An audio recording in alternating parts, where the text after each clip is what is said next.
Part 1ல ஒரு பேசிக்கான விஷயம் தெரிஞ்சுக்க போறோம். அதாவது ஃபவுண்டேஷன். ஸ்டாக் மார்க்கெட்னா என்ன? ஷேர்ஸோட பிரைஸ் ஏன் இன்க்ரீஸ் ஆகுது, ஏன் டிக்ரீஸ் ஆகுது? NSE BSE னா என்ன? அது மட்டும் இல்லாம நிஃப்டி சென்செக்ஸ் சொல்றாங்களே அப்படின்னா என்ன? சோ நாம ஃபர்ஸ்ட் ஃபினான்ஷியல் மார்க்கெட்டோட ஒரு பார்ட் தான் ஸ்டாக் மார்க்கெட் அப்படிங்கறது தெரிஞ்சுக்கணும். சோ மார்க்கெட்னா ஃபர்ஸ்ட் என்ன? ஒரு இடத்துல ஒரு பொருளை விற்கிறது வாங்குறது நடந்துச்சுன்னா அந்த இடத்துல மார்க்கெட்னு சொல்லுவோம். ஒரு எக்ஸாம்பிள் சொல்லணும் அப்படின்னா ஒரு வெஜிடபிள் மார்க்கெட். சோ என்ன பண்றோம்? காசு கொடுக்குறோம், நமக்கு அங்க இருந்து வெஜிடபிள்ஸ் கிடைக்குது. சோ இங்க வந்து ஒரு எக்ஸ்சேஞ்ச் நடக்கும். இது நார்மல் மார்க்கெட். சோ ஃபினான்ஷியல் மார்க்கெட்னா என்ன? ஃபினான்ஷியல் ப்ராடக்ட்ஸ் எந்த இடத்துல விற்கப்படுதோ வாங்கப்படுதோ அதுதான் நம்ம வந்து ஃபினான்ஷியல் மார்க்கெட்னு சொல்றோம். அதாவது பர்ச்சேஸ் அண்ட் சேல்ஸ் வந்து நடக்குது. சோ ஃபினான்ஷியல் ப்ராடக்ட்ஸ் என்ன அப்படிங்கறத நான் சொல்றேன். ஷேர்ஸ் இல்லனா ஸ்டாக்ஸ் அப்படின்னு சொல்றது financial product. Debentures, bonds, derivatives, mutual funds. So இன்னைக்கு நம்ம எதை பத்தி பார்க்க போறோம்? ஸ்டாக் மார்க்கெட் பத்தி பார்க்க போறோம்.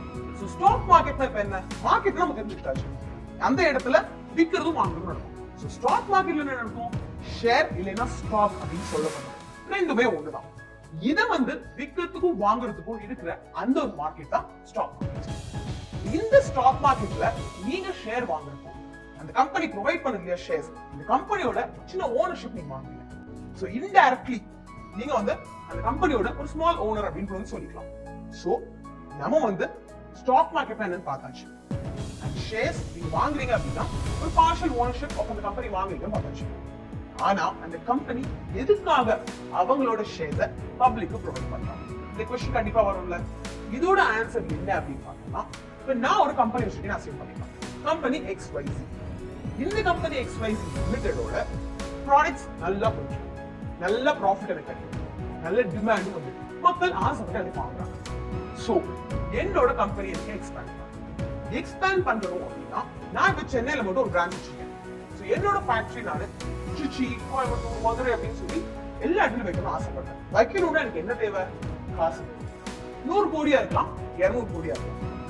காசுக்கு என்னென்ன சோர்சஸ் இருக்கு அப்படின்னு பார்த்தோம்னா, ஃபர்ஸ்ட் நான் லோன் எடுக்கணும். லோன் எனக்கு கிடைக்கும். நான் என்னோட டாக்குமெண்ட்ஸ் எல்லாம் கொடுக்குறேன், நல்ல ப்ராஃபிட் கிடைக்கும், லோன் கண்டிப்பா கிடைக்கும். ஆனா இந்த இடத்துல நான் இன்ட்ரெஸ்ட் பே பண்ணுவேன். இந்த ஆப்ஷன் வேணும். ரெண்டாவது ஆப்ஷன் என்ன? இன்வெஸ்டர்ஸ். சோ என்னோட கம்பெனியோட ப்ரொஃபைல் நான் கொடுக்குறேன், நல்ல ப்ராஃபிட் கிடைச்சிட்டு இருக்கு, ஒரு ப்ராப்ளம் இல்ல, எல்லாமே சப்மிட் பண்ணதுக்கு அப்புறம் அது கண்டிப்பா அப்பீலிங்கா இருக்கும். நீங்க கம்பெனி நல்லா பெர்ஃபார்ம் பண்ணிட்டு இருக்கியா?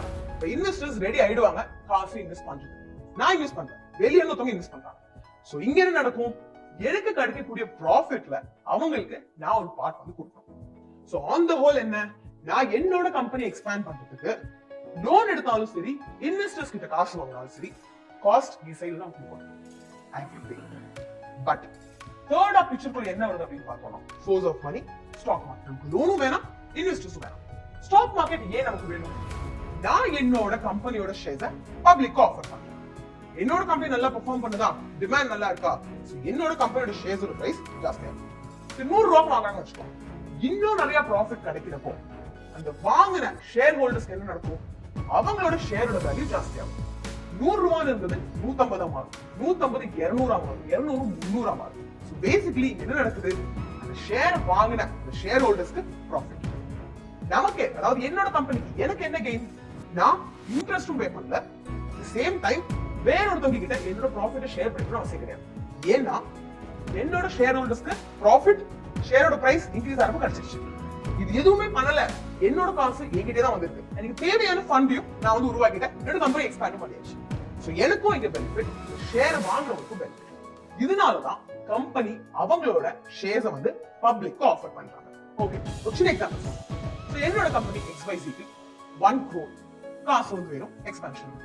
சோ நான் வந்து ஸ்டாக் மார்க்கெட்ல கரெக்ட்டா என்னோட ஷேர்ஸ் இஷ்யூ பண்ணுவேன்.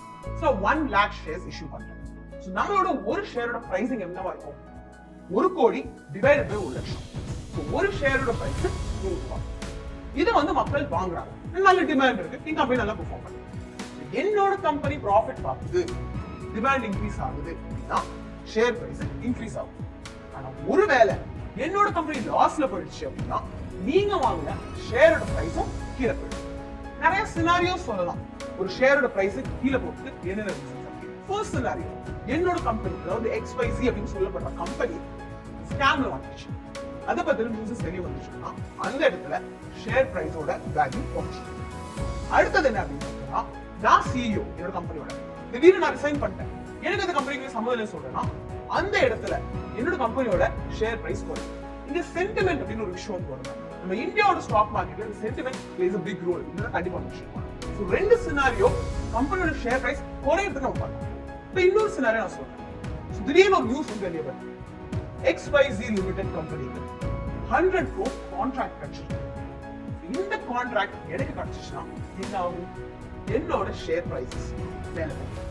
சோ அந்த இடத்துல ஒரு டிமாண்ட் கிரியேட் ஆகும், மக்கள் வாங்கணும்னு நினைப்பாங்க. சோ வாங்கணும்னு ஆசைப்படுறதுக்கு ரீசன் என்ன? இந்த கான்ட்ராக்ட் ஃபிக்ஸ் ஆயிடுச்சு அப்படின்னா என்னோட ஷேர் பிரைஸ் ஸ்கை லெவலுக்கு ரைஸ் ஆயிடும். சோ மக்களுக்கு அதுல ப்ராஃபிட். சோ அவங்க வாங்கணும்னு ஆசைப்படுவாங்க. டிமாண்ட் கூடுறதுனால ஷேர் பிரைஸ் வந்து கூடிட்டு இருக்கும். ஒரு விஷயம் என்ன அப்படின்னு பார்த்தோம்னா, அந்த கான்ட்ராக்ட் நடக்கும் அப்படின்னு ஒரு நியூஸ் தான் வெளியே வந்து அப்பவே ஷேர் பிரைஸ் கூடிடுச்சு. அந்த அதர் சைட் பார்த்தோம் அப்படின்னா ஒரு ஃபேக் நியூஸ் வருது, ஸ்கேம் பத்தி பேசணும் இல்லையா? அதே மாதிரி என்னோட கம்பெனி XYZ ஸ்கேம் நிறைய ப்ராப்ளம்ஸ் வந்து இருக்கு அப்படின்றப்போ மக்கள் அதை கேட்பாங்க, யாராவது சொல்லுவாங்க, கேட்பாங்க, கையில் இருக்கிற ஷேர்ஸ் எல்லாத்தையும் விற்கணும்னு ஆசைப்படுவாங்க. சோ அந்த டைம்ல என்ன ஆகும்? டிமாண்ட் குறைஞ்சிடும். டிமாண்ட் குறையறப்ப என்ன ஆகும்? நம்மளோட ஷேர் பிரைஸ், எங்க கம்பெனியோட ஷேர் பிரைஸும் கீழே போயிடும். பேசிக்கலி ஷேர் பிரைஸ் எதை டிபெண்ட் பண்ணிருப்போம் அப்படின்னு பார்த்தோம்னா கம்பெனி அண்ட் கம்பெனியோட ப்ராடக்ட். இப்ப கம்பெனி பத்தி பார்த்தாச்சு. கம்பெனிக்கு ப்ராஃபிட்னா ஷேர் பிரைஸ் கூடும், கம்பெனி லாஸ்னா ஷேர் பிரைஸ் குறையும். டிமாண்ட் வச்சும் பார்த்தாச்சு. இப்ப நெக்ஸ்ட் ப்ராடக்ட் பத்தி சொல்லணும் இல்லையா? இப்ப நான் என்னோட கம்பெனில ரேடியோஸ் பண்ணிட்டு இருக்கேன், ரேடியோ பண்ணி வித்துட்டு இருக்கேன், நல்லா போயிட்டு இருக்கு. அதுக்கப்புறம் டிவி, கம்ப்யூட்டர் அப்படின்னு சொல்லிட்டு புது புது ப்ராடக்ட்ஸ் வந்துச்சு. சோ என்னோட ரேடியோ அவுடேட்டட் ப்ராடக்ட் பிசினஸ் நான் பண்ணிட்டு இருக்கோம். என்னோட கம்பெனிக்கு கண்டிப்பா லாஸ் தான் வரும். சோ லாஸ் வரப்ப என்ன ஆகும்? என்னோட ஷேர் பிரைஸ் திரும்ப கீழே போயிடும். நெக்ஸ்ட் என்ன பார்க்க போறோம் அப்படின்னு பார்த்தோம்னா, என்னோட கம்பெனி நான் ஸ்டாக் மார்க்கெட்டுக்குள்ள கொண்டு போன ஆசைப்படுறேன். ஆனா அது ஈஸியா எனக்கு என்னென்ன ஸ்டெப்ஸ் இருக்கு, என்ன மாதிரி விஷயங்கள் நான் செய்யணும் தெரிஞ்சுக்கணும் இல்லையா? அதை பார்க்கலாம். என்னோட கம்பெனி யூனிகார்னா இருக்கணும், அசர்ட் இருக்கணும், நல்ல ப்ராஃபிட் பார்த்துட்டு இருக்கணும், நல்ல பிசினஸ் பண்ணணும். அப்போ நான் செபிக்கு அப்ளிகேஷன் போடுறேன், என்னோட கம்பெனி ஸ்டாக் மார்க்கெட் லிஸ்ட் பண்ணணும் அப்படின்னு சொல்லி. செபி யாரு? இது வந்து ஒரு ரெகுலேட்டரி பாடி, ஸ்டாக் மார்க்கெட்ஸோட ரெகுலேட்டரி பாடி. செபியோட ஃபுல் ஃபார்ம் என்ன அப்படின்னு பார்த்தோம்னா securities and exchange board of India. இவங்க தான் ஸ்டாக் மார்க்கெட்டை கம்ப்ளீட்டா பாத்துக்கிறாங்க அப்படின்னா ஸ்டாக் மார்க்கெட்ல ஃப்ராடுலன்ட் ஆக்டிவிட்டிஸ் நடக்கும். கரெக்டா? தப்பான கம்பெனிஸ் உள்ள போயிடுவாங்க. சோ ஒரு கம்பெனி வந்து ஸ்டாக் மார்க்கெட்ல கால் கட்டணும் அப்படின்னு சொல்றப்போ செபி ஃபுல் செக் பண்ணுவாங்க, ஃபுல் அசஸ் பண்ணுவாங்க. எல்லாமே ஓகேயா இருந்தா மட்டும்தான் அந்த கம்பெனி ஸ்டாக் மார்க்கெட்ல கால் கட்டும். பேசிக்கலி ஃப்ராடுலன்ட் கம்பெனிஸோ சீட் பண்ற கம்பெனிஸோ ஸ்டாக் மார்க்கெட் என்டர் பண்ண முடியாது. ஒருவேளை என்னோட XYZ கம்பெனி இல்ல ஓகே ஸ்டாக் மார்க்கெட்ல போயிட்டேன், அங்க போய் நான் ஒருவேளை ஏதாவது ஃப்ராட் வேலை பண்றேன், சீட் பண்ணிடுறேன் அப்படின்னா செபி அதுக்கான ஆக்ஷன் வந்து எடுப்பாங்க. செபி அப்படின்னா நீங்க என்ன ஞாபகம் வச்சுக்கணும்னா ஸ்டாக் மார்க்கெட்டோட ரெகுலேட்டரி பாடி. சோ நான் செபி கிட்ட அப்ளிகேஷன் கொடுத்தேன், என்னோட கம்பெனி அதாவது XYZ லிமிடெட் ஸ்டாக் மார்க்கெட்ல லிஸ்ட் பண்ணணும். இப்போ ஏன் என்னோட சைடுல சப்மிட் பண்ணுவோம்ல, என்ன சப்மிட் பண்ணணும் அப்படின்னு பார்த்தோம்னா ஒரு புக்லெட். இதை வந்து டிராஃப்ட் ரெட் ஹியரிங் ப்ராஸ்பெக்டஸ் சொல்லுவாங்க, அதாவது DRHP. இதுல என்ன இருக்கும் அப்படின்னு பார்த்தோம்னா என்னோட கம்பெனி பத்தின எல்லா விஷயமும் A to Z இருக்கும். என் கம்பெனி எப்போ ஸ்டார்ட் ஆச்சு, என்னோட கம்பெனியோட CEO யாரு, இன்வெஸ்டர்ஸ் யாரு, மேனேஜர்ஸ் யார் யாரு, நான் என்ன ப்ராடக்ட் பண்ணிட்டு இருக்கேன், அந்த ப்ராடக்டோட சேல்ஸ் எப்படி நடக்குது, அதுல எனக்கு ப்ராஃபிட் எப்படி கிடைக்குது, சரி எல்லா விஷயத்தையும் இதுல நான் வந்து மென்ஷன் பண்ணிருக்கேன். ஸோ செபி என்ன பண்ணுவாங்கன்னா page by page, line by line எல்லாத்தையும் வந்து ரீட் பண்ணி பார்ப்பாங்க. எல்லாமே ஓகேயா இருந்துச்சுன்னா என்னோட கம்பெனியை ஸ்டாக் மார்க்கெட் லிஸ்ட் பண்ணி டிசைட் பண்ணிடுவாங்க, அப்ரூவல் கொடுத்துருவாங்க, ஒரு டேட் கொடுப்பாங்க. அதாவது டிசம்பர் 15 to 17 குள்ள XYZ லிமிடெட் ஸ்டாக் மார்க்கெட்டுக்கு வருது. நீங்க அதாவது பொதுமக்கள் ஷேர்ஸ் வாங்கணும்னு ஆசைப்பட்டீங்கன்னா வாங்கலாம் அப்படின்னு சொல்றாங்க. இது என்ன சொல்றோம் அப்படின்னு பார்த்தோம்னா IPO, initial public offering. Initial public ஆஃபரிங்னா என்ன? என்னோட கம்பெனியை ஃபர்ஸ்ட் டைம் நான் ஸ்டாக் மார்க்கெட்ல கொண்டு போறேன்.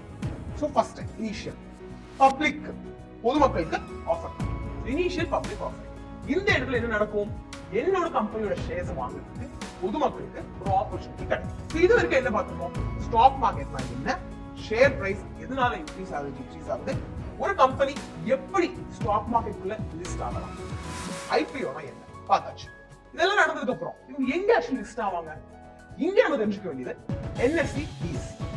NSE அப்படிங்கிறது நேஷனல் ஸ்டாக் எக்ஸ்சேஞ்ச், BSE அப்படிங்கிறது Bombay stock exchange. NSE 1992 start பண்ணாங்க.